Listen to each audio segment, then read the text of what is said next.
A Conversa do Reino é um programa que te reaproxima de Deus. Hoje foi dirigido à pregação pelo pastor Ricky Bangala, que nos deu um tema muito importante mesmo e muito eficaz. Vamos entrevistar algumas pessoas que estavam realmente presentes no culto de hoje. Conversas do Reino, um programa que te leva mais perto de Deus. Hello everybody. Once again in our programs we have international visitor that he is among us. We're going to know more about our. Okay, hello, good afternoon. Good afternoon, how are you? I'm fine. What's your name, please? My name is Sarah Mwen from Botswana. Okay, Sarah, you are from Botswana. Okay, we are so happy to see you here in our service. Our pastor today, he preaches us something so very interesting that he said that about what do you have is what God want to use you. Okay, so in your point of view, what did you have that God can use you as a Moses, as God did to Moses? You said, what do I have that God can use me? Okay, that God can use. Can use from me? Yeah. What I can say is that I have light, though sometimes my light is dimmed. Yes, I think sometimes it's because of fear or stresses which always makes us to go down in our spiritual life. That's why sometimes even when God wants to bless you, those blessings will not reach you well in time, because sometimes when God wants to bless you, then by that time maybe your heart is not open, your heart is full of sorrow and grief, nothing can happen. But when your heart is pure, when your heart is open, when the blessings of God comes to you, they will locate you straight away. Shalom mama. Shalom. Nga frère Dorkis Nsinga bongo yo. Nabel Madalena Njozi. Label. Nabel. Ah, vraiment. Notre sœur s'appelle Nabel. Première fois nga na moni yo kotia matambe na etonga ya papa na yo. Oui, c'est la première fois. Nebi ke oezali ndako ya tata na yo, n'est-ce pas? Si. Alors, on nous a approché batei biso sur nini oyo tozana mo profond pena balobe biso nini oyo ozana yango, peut-être ozana ba don o nzamba pesa yo au travail, peut-être na protocole, peut-être aux intercesseurs, peut-être aux modérateurs, modératrices. Est-ce que ozana quelque chose oyo obongisa pona osela nzambe à la prochaine? Oui, naza protocole osalela nzambe awa. Vous préférez que c'est la nzambe awa? Nga déjà poni pona okiti wana o vandela ki, j'espère que c'est yo. Amen. Vraiment communauté commission ya protocole na solo la bango déjà nga déjà nga comme ça combo na yo na comme ça non. Si. Vraiment merci beaucoup to solo lande ko na biso abedashu comme déjà combo na yo pour na commission ya protocole. Ça va? Ça va. D'accord, Tarde. Boa tarde. Nasolo banana. Ozolo bana Pasteur Freddy. Pasteur Freddy. Lelo motei ate eloko moko eza très important. Atei eloko nini yo sana ngona maboko. Eloko nini yo comprendre na thème oyo oyo pasteur atei lelo. Bon, eloko nakoki ko retenir d'abord ezalaki motuna o Nzambe azalaki kotuna na Moïse. Azalaki kotuna na Moïse eza lokola ezalaki lokola rappel, puisque Moïse azalaki d'abord na nzoto ya bomoto, azalaki kobanga na mission o bapesaki ye kokutana na mokonzi ya Egypte na Pharaon, azalaki na kobanga, mais Moïse ayebaki te o nani azalaki koloba na ye. Donc Moïse, pour lui, il voyait que ye mutakoyi kosala babika musiwana, mais non, puisque Nzambe azalaki na ye. Yango question ezalaki qui a-t-il dans ta main? Eloko nini ozala ngo na maboko. Nzambe loko azali nzambe, fallait siko ala kisaye ke ye azali likolo na nyonso po ete makanisi na biso ya bato eza ya nzambe te. Donc Moïse azalaki na quelque chose ezalaki kouta epai na nzambe. Donc Moïse azalaki kotambola na elongo na nzambe puisque nzambe ndi azalaki commanditaire ya makambo wana nyonso kolongola bana na Israël na bowumbu na Egypte komema bango tina terre Canaan. Maman, bo shalom. Shalom. Ngai kombo na nga frère Dorkis Nzinga bongo yo. Akombo na nga Sœur Sephora. Pardon, c'est Sephora. Si, comment ça? Je vois que c'est comme si c'est la toute première fois au tema tambe na yo na etonga église ya CGD. Oui, première fois ngo. Osepe na ndako ya tata na yo. Oui, na sepeli na ngo. Na kiti ya lelo osepe nini oyo esepeli si yo par rapport ya kiti nyonso oyo passé na kiti. En tout cas, nyonso ezalaki bien. Mate ezalaki kitoko, adoration, louange, nyonso eleki bien. J'espère que okotikala na biso elongo. Bon, soki nalobi ke na otikala peut-être nakoki koloba erreur. Naza pour le moment na casa, naza na bandeko na yaka na bango awa. Na ebite sono ke siéger wapi, na ebite so bando permettre nga na yaka ka awa. Mais pour le moment naza na casa na bandeko na ndoya. Boa tarde. Boa tarde. Com quem tem o prazer de falar? Com o irmão vencedor. Irmão vencedor, você está presente no culto de hoje. Qual é o benefício que você teve na pregação de hoje? E primeiramente eu agradeço a Deus. O benefício que eu tive hoje é que nos ensinaram. A pregação foi que qual é a coisa que nós temos. Aprendi que devemos ter alguma coisa dentro de nós. E a partir daí eu entendi que dentro de mim eu tenho algo de Deus, mas talvez não manifesto isso, mas através da pregação de hoje eu dei conta que vou ter que começar a manifestar o dom de Deus que está dentro de mim. Papa lobilo mo très important eza kobanga. Est-ce que eza na eloko moko kati na vie na yo e ke nzambe atindi okende me ozaki na kobanga, ozaki na assurance te ekosimba? Te ekosimba te. Biso bana na nzambe tokoki kotambolaka na doute te. Biso mwana na nzambe fo tolongolaka doute. Toyebaki na likambo tozali kosala eza na mokolo nango. Ezali maître nango. Maître wana c'est Jésus. Oyo aeshuwaka te.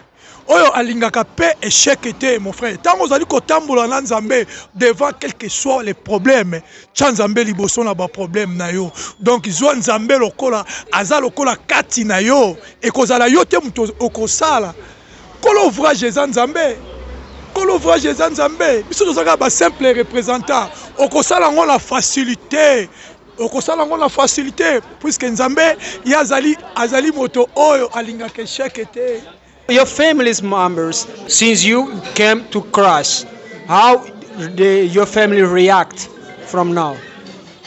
My family doesn't have any problem, and my mom always encouraged me to stick to God and never forget God.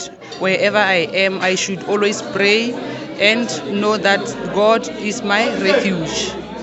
Jesus told us something very important. He said that pray, don't cease or don't stop.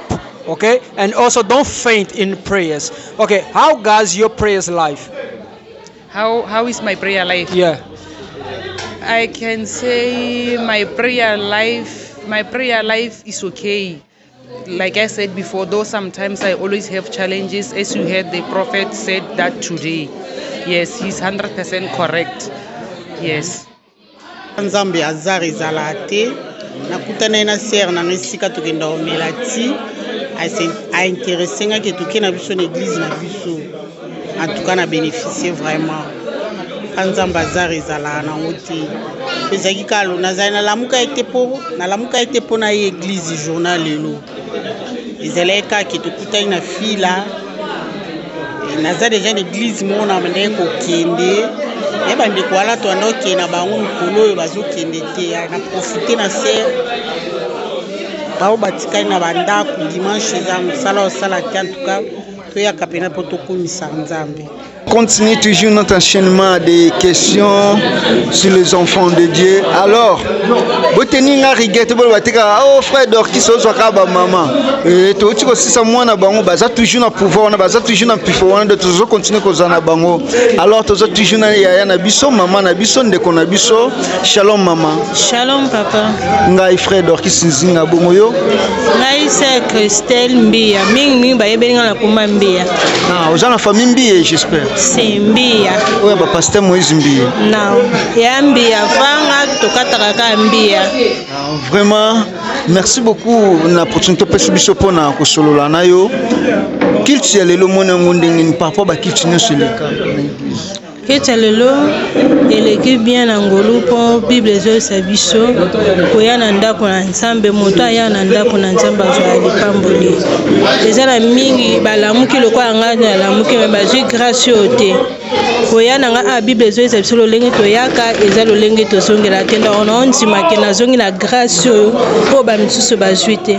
Conseil no pesa bato o bazola na biso eza na bato mingi o batambola na kobanga ya Nzambe te me kobanga ya bango moko baza na assurance ke bokene liboso conseil no pesa bango na thème oyo to prédication o prédicateur ate biso na tonga lelo ezali boye na koyebisa peuple de Dieu ke liboso kolongola na kobanga koyeba oyo nani azali kati na yo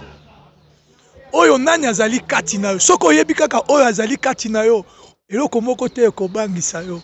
Donc tokobanga eloko moko te puisque Dieu combattra pour nous. Zwa David bitumba David azalaki kobunda wana David azalaki kobanga te. Bien-aimés dans le Seigneur, kobunda na lion na ours eza facile te. Yango siko David tango akomaki liboso ya bitumba liboso na Goliath. David azomona ke no oyo azakati nanga aleki Goliath. Oyo azali kati nanga aleki Nzambe ya Goliath. Yango na la vie longolaka kobanga yeba oyo azali kati na yo. Et puis yeba eloko nini oyo ezali na oyo ozali nango. Bebele me mingi to négligeaka. Tu peux avoir grâce.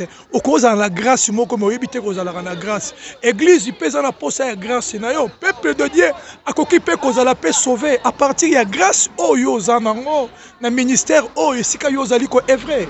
Ça va. D'accord, j'espère que dimanche prochain aux Anabisolongo. Si. Nini olobi na bande komisu ono bazui esika ko sa matambete. Pona yo déjà aux place na yo. Nini o bombeli bango. Ezala batu misusu bazoluka bisika kobondela Nzambe asuna bango baya kati na esika opona koyoka liloba Nzambe pona kosalela epo. Merci beaucoup maman, bon dimanche. Merci. Obrigado. Se descobrimos algo muito importante que ele acabou de descrever agora. Qual o conselho que vai dar na pessoa que está nos segue? Tem pessoas que têm também isso aqui dentro, mas que não conseguem se manifestar. Dê o conselho para eles. O conselho que eu vou dar é que a todos os irmãos que estão fora ou que participaram na igreja, tem que permanecer sempre na oração para nós descobrir o dom de Deus que está dentro de mim, que está dentro de nós. Muito obrigada por participar no nosso programa Conversa do Reino. Obrigado. Muito obrigada, eu gostei. Lelo batalis biso na mukanda uto yebisa biso ya Exode 1 na 4 ndenge Nzambe yebisa Moïse soki aza na nini. Moïse azalaki na nzete. Nzambe alingaki a utiliser Moïse, mais na kati ya Moïse abandaki kobanga. Andomona comme si mission on Nzambe ome aotinda ye akoka yango te. Po bangunya ne bazalaki fort koleka ye. Nzambe ayebisi eke kobanga te ngai Nzambe naza na yo. Mais Moïse azalaki kaka na mwana kobanga. Yango Nzambe atunaki nini oyo oza nango. Ayeko répondre ke naza na nzete. Nzambe ayebisi eke bwaka nzete. Nde Moïse abwakaki nzete komi nyoka. Après ayebisi ezwa nzete laka simbi ezongi nzete. Nzambe ngai lakisa Moïse grandeur na ye. Nzete o Moïse abwakaki ekomaki nyoka. Bible ezwisa biso Nzambe moko aza serpent de rein. Donc Moïse azalaki na Nzambe. Nzambe ayebisi ye kobanga te ngai Nzambe naza na yo. Mwana Nzambe soki oza na kobanga okoka koréaliser ba projet te. Eloko liboso bayebisi biso fo kolongola na kobanga. ozala na confiance na yo moko, ozala na confiance ya nzambe oyo osambelaka, ozala na confiance ya église na yo, ozala na confiance ya pasteur na yo, nde omona ozala na réussite. Mais soki ozotia kobanga liboso okokorealize te, omona monene ya problème oyo nzambe na biso aza likolo ya baproblème nyonso. Moïse amonaki bitumba eza makasi ya kokoka te, me nzambe azalaki na ye nde ayebisi eke ngai nzambe na otambola na yo, ayebisi ye mpona ondimaka ngai naza nzambe na otambola na yo, yango ayebisaki zwa nzete obwaka. Moïse azalaki na nzete abwakaki ebongo enyoka. Sikoyo na biso boye mpo ntango ya Moïse deja eleka, lelo ekomi ntango na biso baotuna biso question na sepe na teme ya lelo mpo eza teme moko eza très profond. Nini oyo oza nango na bonzambe elingo yesa biso ke fo tozala nango na saint esprit kati na biso, mpo bible yebisi biso nzambe akeya bino atikela bino saint esprit. Moto aza na saint esprit ozala na nyonso, ozala na obanga te. Degré ya likambo aza nango eleki monene ya nzambe te. Fo toyeba kozala na nzambe nano premièrement na bavie na biso. So oza na nzambe oza na nyonso. Na ba vie sociale boye batuna biso nini oza nango. Mutu mosusu omona aza na grâce moko aetufango. Okoza tan sunza bapesa grâce ya okanga suki. Kana okanga suki nana so osalela ngo bien omona nzamba opambola yo. Okoza na grâce moko tekaka kana mwa commerce wana mukie wana. Mais mutu mosusu omona aponi na ya lula biloko mukili. Ake koteka na nzoto mais ayeba teke tan su ba grâce oyo ya za nango wana. Soka saleli yango amona lobi na ye nzambe opambola ye. Donc eza teme moko eza très profond. Oza na nini? Alors nini oyo oza nango mpona kosalela nzambe? Oyo ngai naza nango ya moto eza na kozala na Yesu eza nyonso mpona ngai. Amen. Alors merci beaucoup maman na biso kombo susu Maman Christelle Mbia. Alors mpona bandeko oyo bazwami na bandako bazwangi ba long trajet baza na bisika ya kosambela te, nini oyo kikoloba mpona bandeko wana? Mpona koyi koloba mpona bandeko wana nzambe apesa bango makasi bazala na vie de prière. Mpo kozala na vie de prière eza nyonso okozwa tanto oyaki église, mais soki yo moko oza na profond osambelaka nzambe akorevele oyo makambo mosusu. Mpo tobotami na bafamille makambo eza ebele, mais soki oza na nzambe olonga bitumba ya butu olonga bilonga momoyo. Okoya église te, mais soki oza na nzambe na libaku oyo olanda mateya ata oyo église na biso te, mais mateya oyo olanda oyo eza important zala na nzambe zala na vie de prière nde moto olonga. Merci beaucoup maman Christelle. Merci beaucoup na opportunité pour biso vraiment nzamba pambola bon dimanche. Merci pareil. Merci. Merci beaucoup ma chère. Muito obrigada. Literalmente, o nosso pai Fredi entendeu realmente a pregação. Episódio de hoje. Como será os céus? O reino dos céus certamente é o maior mistério que existe para qualquer ser humano.